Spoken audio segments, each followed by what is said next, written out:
आप जो भी रंग देखते हैं वो प्रकृति में पाए जा सकते हैं। कुछ पौधे, जानवर या मिनरल्स में हर तरह के रंग मिल जाते हैं, लेकिन इनमें से ऐसा कौन सा रंग प्रकृति में सबसे कम नजर आता है? ऐसे दो फैक्टर्स हैं जो प्रकृति में रंगों को रेयर बनाते हैं, फिजिक्स और एवोल्यूशन। चलिए फिजिक्स से शुरू करते हैं। रंग तब पैदा होते हैं जब प्रकाश की तरंगें चीजों के संपर्क में आती हैं और स्क्रीन के बाहर ज्यादातर रंग दो में से किसी एक तरीके से बनते हैं। एब्जॉर्प्शन से बनने वाले रंगों में कोई चीज खास तरंगों को सोख लेती है, जबकि दूसरी तरंगों को नहीं, जिसकी वजह से इन बाकी की प्रकाश तरंगों से मैच फाइनल कलर बनते हैं।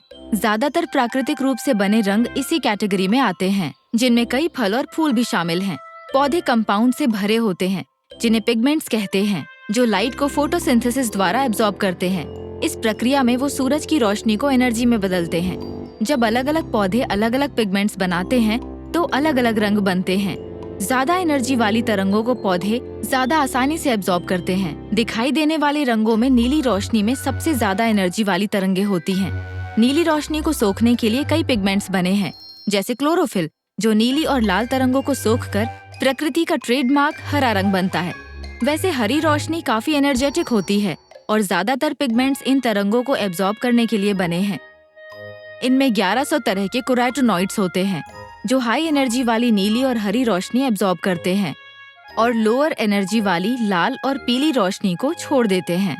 ज्यादातर हरे पौधों में भी कैरोटेनॉइड्स होता है, जो सिर्फ पतझड़ में ही दिखाई देते हैं, जब सर्दी के लिए एनर्जी बचाने के लिए क्लोरोफिल बेजान हो जाता है। लेकिन चाहे वो अकेले काम कर रहे हो या साथ साथ, ये पिगमेंट्स लगभग सभी पौधों में नीली रोशनी एब्जॉर्ब करते हैं। ऐसे फल और फूल जो नीले नजर आते हैं, उनमें भी लाल या बैगनी पिगमेंट्स होते हैं, जो सिर्फ खास केमिकल हालात में ही नीले होते हैं। तो क्या नीला रंग प्रकृति में सबसे रेयर है? शायद नहीं। एब्जॉर्प्शन उन दो तरीकों में से सिर्फ एक है जिनमें रोशनी से रंग बनते हैं। दूसरे तरीके में कुछ तरंगें फैलकर बढ़ जाती हैं और बाकी रंगों को फीका कर देती हैं।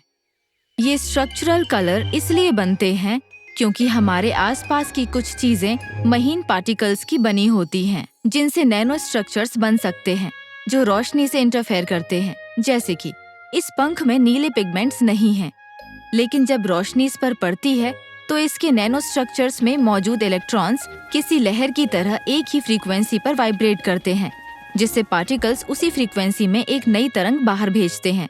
इससे शुरू हुआ चेन रिएक्शन नीली रोशनी को बढ़ाता और फैलाता है।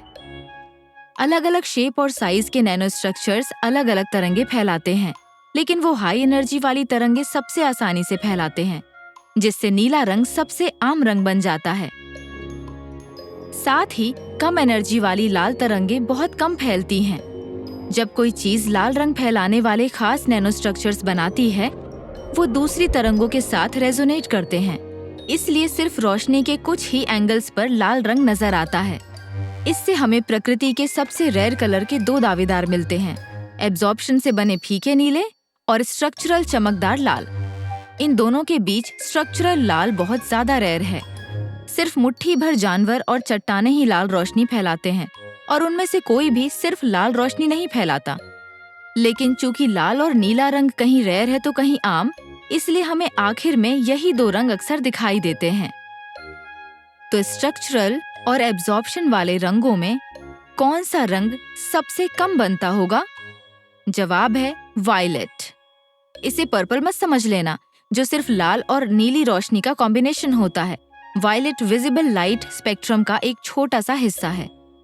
कुछ ही नैनो स्ट्रक्चर ऐसे हैं जो सिर्फ वायलेट लाइट फैलाने के लिए सटीक हैं, और वायलेट तरंगों में नीली तरंगों से भी ज्यादा एनर्जी होती है, इसलिए पिगमेंट उन्हें एब्जॉर्ब कर सकते हैं। तो अगर आपको कभी एक पर्पल एम्परर बटरफ्लाई के चमकदार वायलेट पंख नजर आ जाएं, तो एक सेकंड रुककर प्रकृति के इस सबसे दुर्लभ नजारे को निहार लेना। टेड अच्छी क्वालिटी के शैक्षिक वीडियो ज्यादा से ज्यादा भाषाओं में ज्यादा से ज्यादा लोगों तक पहुंचाने का प्रयास करता है। हमारे नॉन प्रॉफिट मिशन को सपोर्ट करने के लिए पेट्रियन पर डोनेट करें और इस चैनल को सब्सक्राइब करना ना भूलें।